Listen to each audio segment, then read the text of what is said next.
In this video, I will go over how to create a character. There is no one way of doing it, but I will go over the method that I've done it since I've been doing this. To start off, I use a sphere for the head, and I bring in a cylinder and I rotate that. Because I want to make holes for the eyes, I want the spheres to be exactly aligned to how I want it, so I can rotate it a little bit and then type in the number that I want to get it exactly along the plane that I want, or along a flat surface. So here I'm going to duplicate this, but because I want to be symmetrical right here, I duplicated it and I am typing in, I round it off to the nearest number, so in this case a -8. But here that I duplicated it, I want it to be the opposite side, so it's going to be a +8.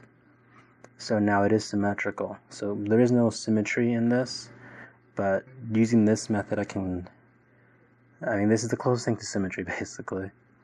It's not a big deal if it's not symmetrical, but it does help if it is. So here are my symmetrical eyes, or eye sockets. You don't have to do this. You can just bring in a sphere if you want for eyeballs, and there you go. But this is just what I'm going for. And then next I bring in a cone, and for the cone I will be using that as the nose. In this case, I'm just trying to play around with what kind of a nose I want this to be.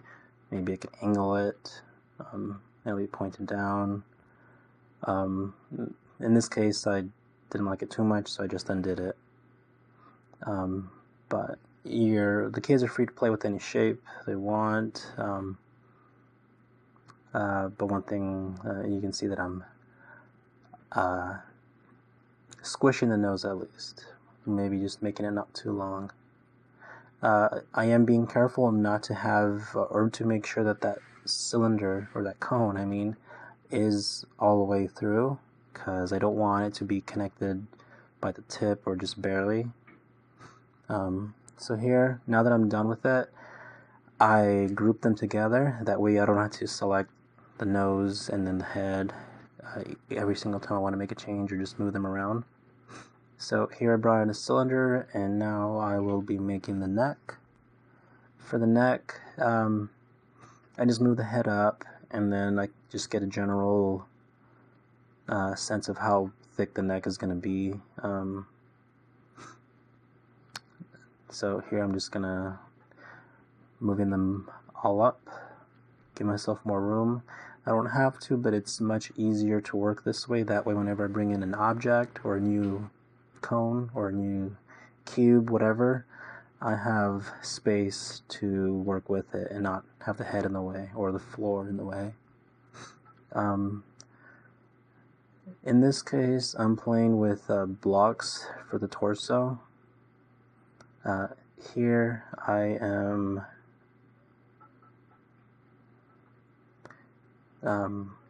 trying to, instead of having the plain block or cube as a torso, I'm trying to play with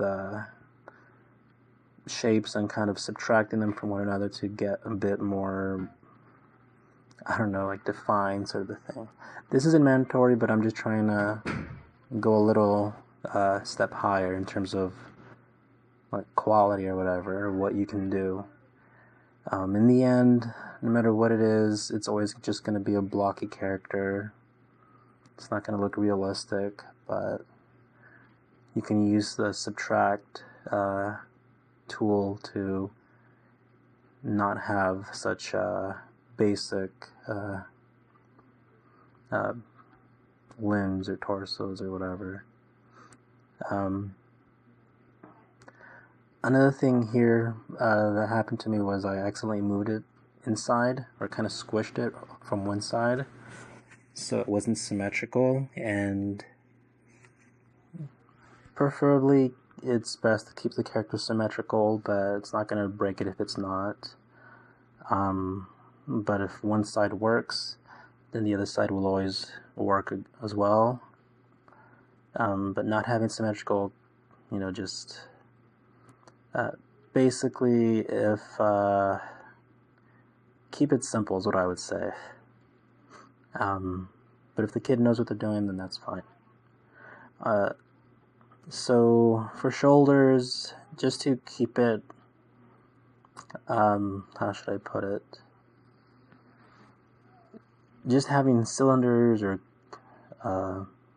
stretched cubes for arms is kind of boring, so I sometimes use spheres as a shoulder just to give it some, depth or whatever.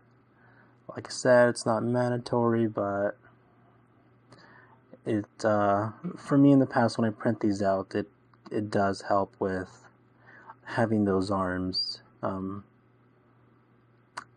should I put it?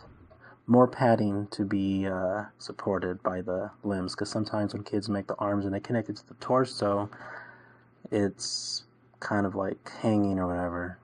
I just see the spheres for shoulders, or as joints at least, as a support padding, plus kind of like a stylistic thing. Here I'm just using a cube, obviously, and stretching it out for the arm.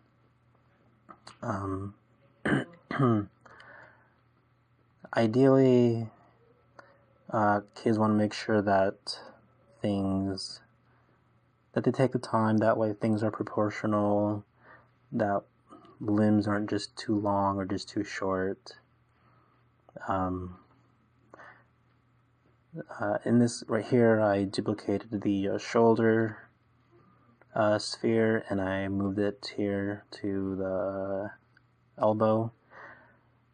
Another reason why I use these spheres is I just think of them as joints, but it's just my thing.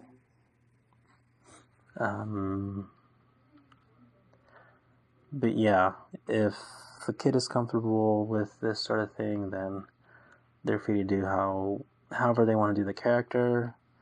But for kids who have no idea or have trouble, keeping it simple will just be very helpful for them. This isn't mandatory, but here I'm just color coding these joints or these spheres so I can differentiate them better, basically. It's for me like a visual thing. Here I also duplicated the arm for or the bicep to make the arm. And then here I'm doing the hand. If kids want to do fingers, that's fine too. I'm just keeping it simple. But in this case, for my character, I'm just using like this simple rectangular block. Obviously, when printed, the character's limbs aren't going to be able to rotate or whatever. There are some templates from Thingiverse that people have done that can be incorporated into this, but it just means it's a lot of work and a lot of time, and I don't think that's something that the kids will have for this class, especially their first time. But if they take it the second time, then I would suggest that, or doing something like that. For the hand, another thing I'm making sure is that the hand is thick enough. I tried having it thinner, but I'd rather have a hand that stays on and not worry about it breaking off. But now that I'm done with this arm, I grouped them together, and then I duplicated them, and then here, luckily for me, because here I just used the rotate, and then I typed in exactly 180 degrees, and then I kind of aligned it. Luckily for me, it's pretty much symmetrical, so whenever you do something like that, when you're duplicating the arm, like how I did, you do run the risk of not having symmetrical parts, but luckily for me it was. But because my limbs are pretty much the same from the top or the bottom, when I rotated it, it doesn't look like any different from the other side. So technically, the character's left arm, its palm is pointing down, but the right arm of the character is the right palm is facing up. But you can't tell because the arms are pretty much identical whether you rotate it either side. But here I'm gonna then do the here I'm just gonna do the rest of the torso, but I could have just stretched the torso further down, but I kind of want to play with more shapes and not just keep it plain. You saw that I was trying to play with the cube, but it didn't work out for me. Here I just duplicated what I had with for the torso, and I'm trying to see what works, what I like, what I don't like. Trying to see what works with this character, basically. And right here I had a little bit trouble with aligning this for some reason.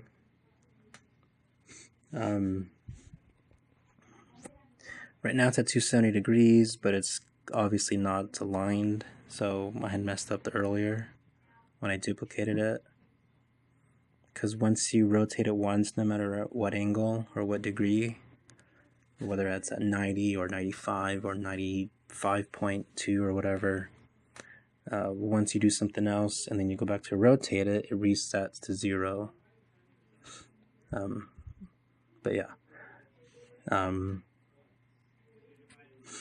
So yeah, you can see that it's kind of messed up here. It's not symmetrical, it's not exact, perfect, but it's fine. But yeah. So in this case, I felt that the torso was a little too long, so I made it shorter.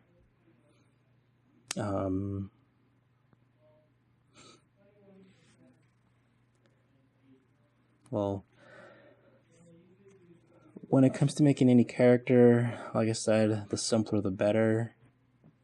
The more complicated it is, the more risk you get for when it comes to printing it. Here, I duplicated, or I made a new sphere, or no, I duplicated it, and now I'm going to work with the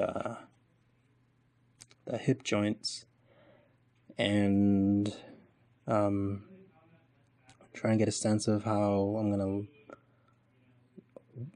to make this work with the model, things like that.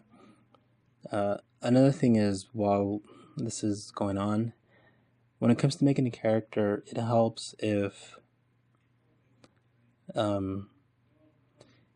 it helps to group parts together, not the entire character, but for example, the arms earlier I had them grouped, the head and the nose were grouped, things like that. That way I can, once this is finished, once I finish building this, I can easily just grab one of the limbs and save it as a separate object, and then just print that by itself. If I plan to, say, make this a really big model, well, maybe I can print the whole model together. But in this case, I'd have to deal with supports, overhangs, things like that. But if I print the limbs separate, then I can get a much better quality, much better print overall, and not have to worry about overhangs, because the arms, they can be built without using any supports. But if I printed the whole character, then it would need supports. It depends, but here I just made some changes and trying to get an idea for how I want the legs to be. But here I'm just duplicating the hip joint and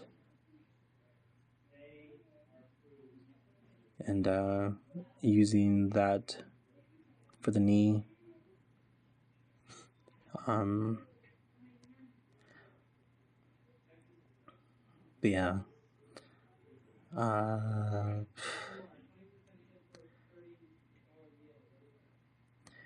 Things I didn't go over in this video, while this is kind of boring right now. Things I didn't go over, things like maybe making eyeballs out of spheres and like making them look sort of realistic by using subtract and all that stuff.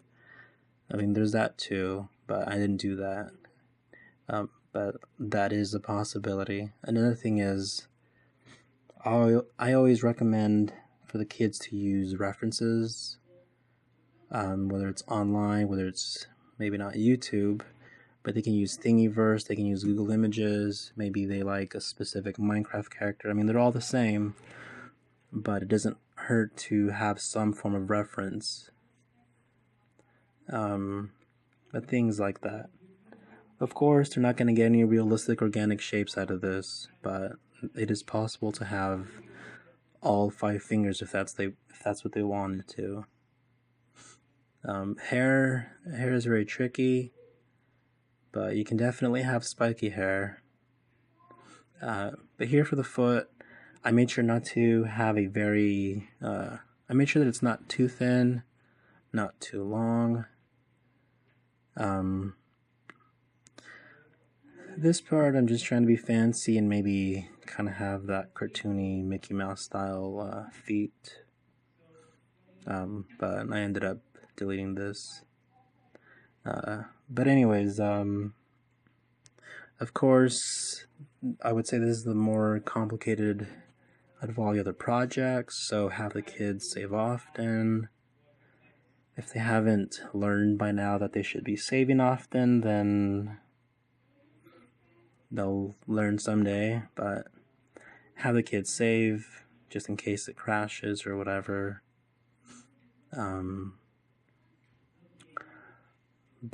Yeah, using references will definitely help, especially with the proportions, or especially if they have no idea what they want to do, and that's a very common thing. So I'd always suggest just maybe showing them this character where it's just a simple character, nothing special about it, but it's good overall. Another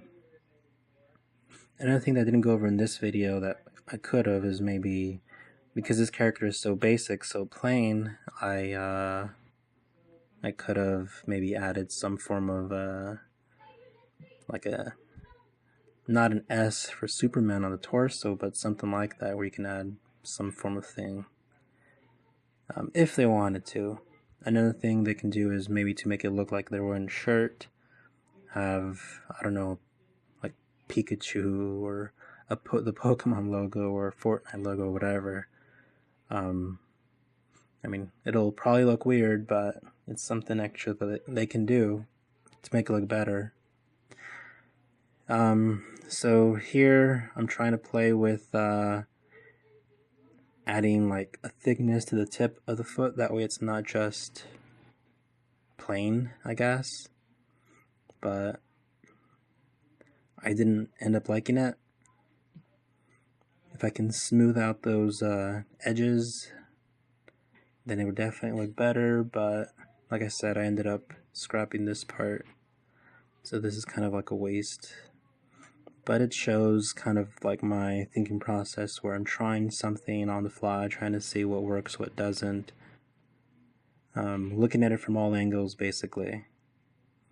I don't know, maybe I do keep it. I forgot. Oh, I guess I do. So here, I'm just adjusting the knee joint, or oh, okay, I guess I deleted it.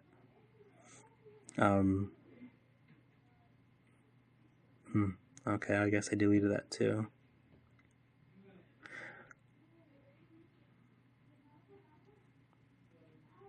Again, it's just a preference thing. It doesn't break it or help it.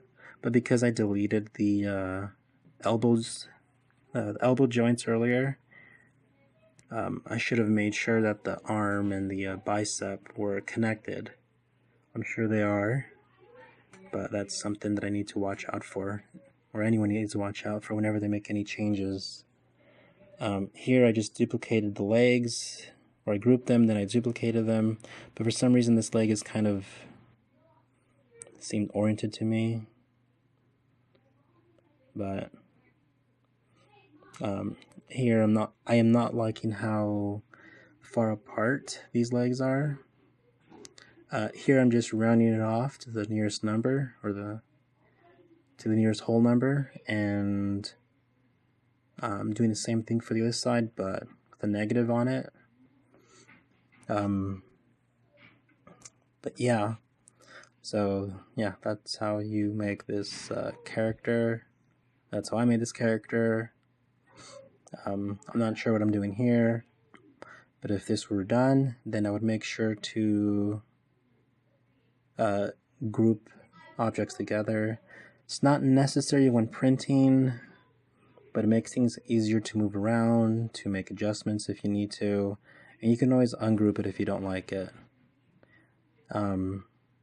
It's not necessary for the model to be on top of the checkerboard floor. It's not necessary, but I just do it just because. But anyways, grouping is definitely easier to work with. You can also merge, but you just can't unmerge. You can undo, but once you've merged it, there is no unmerge button. So I prefer to group, just in case I need to ungroup it. But yeah, that's how this is done.